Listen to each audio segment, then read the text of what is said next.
Arizona is known for its spectacular sights, geological beauty, and diverse wildlife. However, few people know of one of its best-kept secrets. High above the Sonoran Desert, in a remote area 60 miles northeast of downtown Phoenix, several men dedicate their time mining amethysts. And while we often hear about the long and complicated journey gemstones take from the ground to the jeweler's showcase, it is hard to appreciate the odyssey.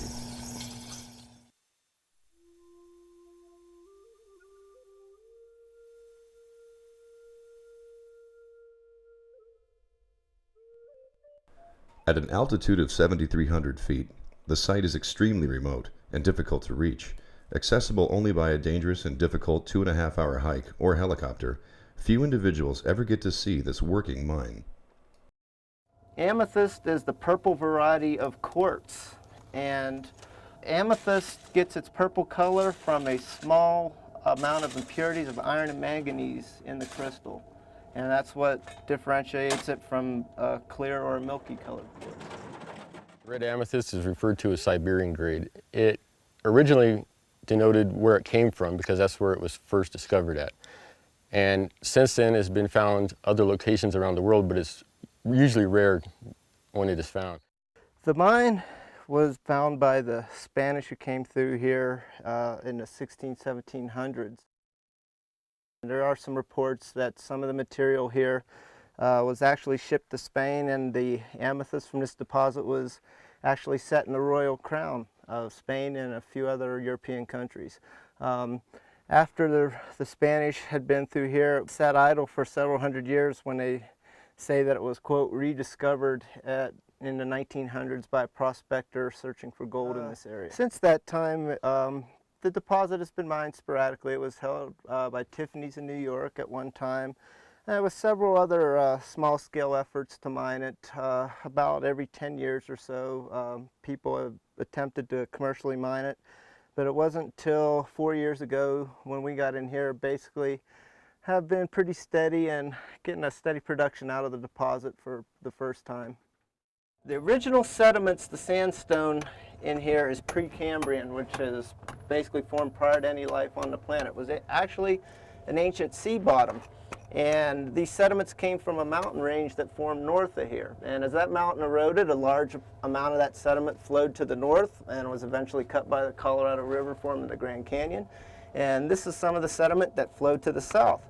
Well, as this sediment became buried, actually under 3 to 5 miles of other sediments, it began to heat up, and the sand from that beach began to coalesce and melt, and it formed a rock which is known as quartzite, and that's what we have here. Very, very hard, weather-resistant rock.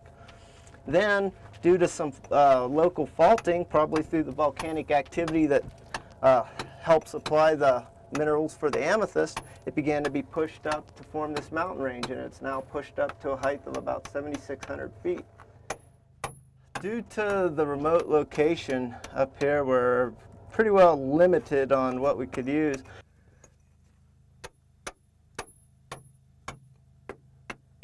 Sit in the back end of about 50 foot of tunnel that was dug with a 3-pound sledgehammer and chisel. After about the first year, we were able to fly in a large air compressor, and we use small air hammers now occasionally.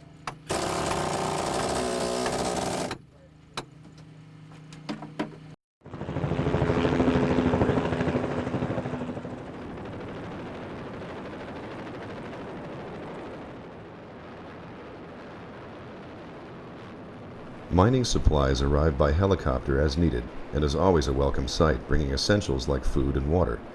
The helicopter also provides a way to get the mined crystals back to Phoenix, where they can be examined more closely.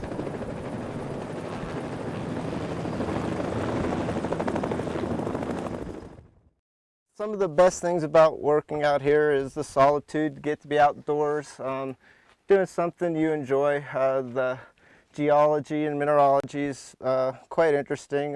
Guys we're with that comprise the people working out here.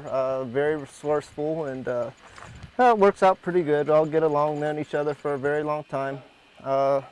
Some of the worst things is just doing without some of the common comforts, being stuck out here.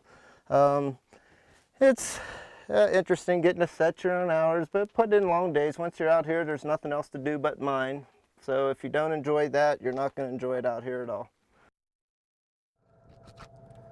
But you should be able to hear the glassy sound, and this is all amethyst here, although it's not of a gem quality. It's not something we're overly interested in.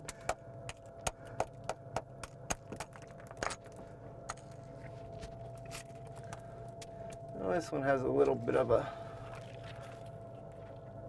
crystalline form to it. And these are all actually just floating rocks that had the amethyst solution come in and form the crystals in between, cementing them back together. And that's one of the more dangerous things about this mine is you never know what's holding what together over top of your head, so you got to be careful. You can see how soft this material is.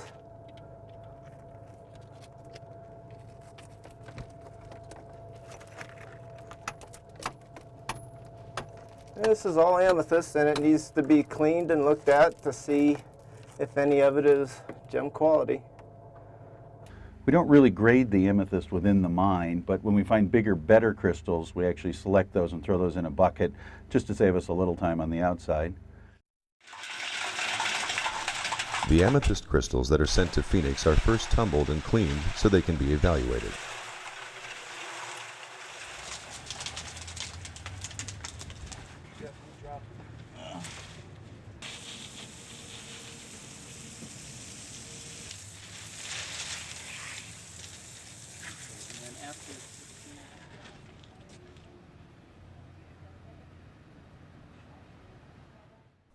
Of the raw material sent to Phoenix, as much as 30% is lost after the initial cleaning.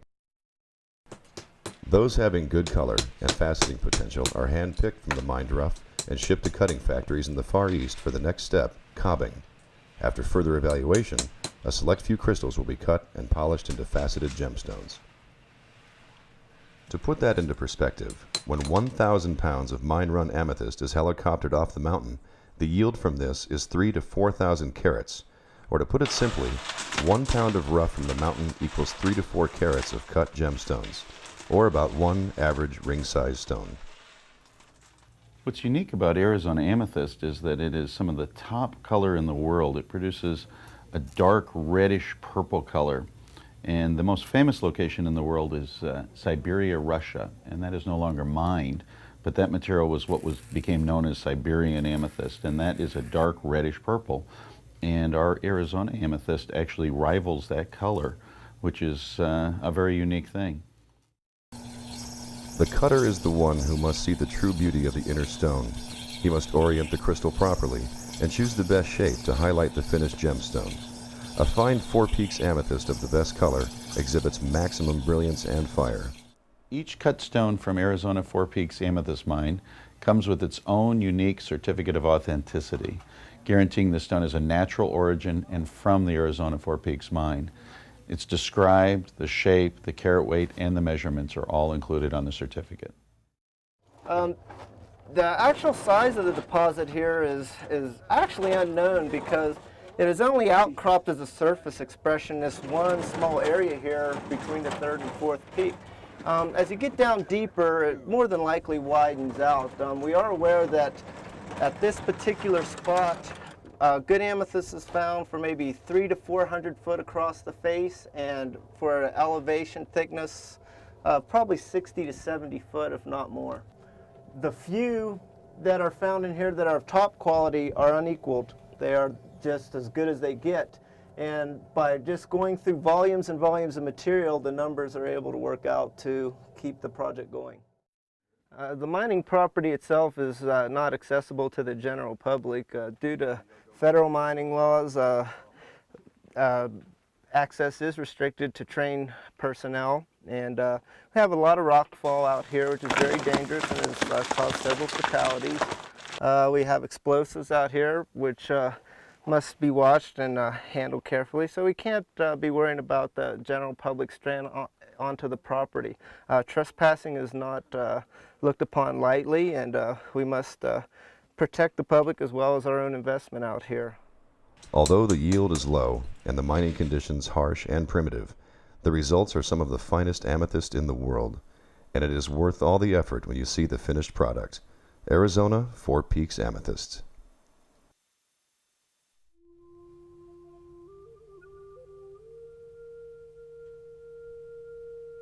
There is more amethyst here than could ever be taken out.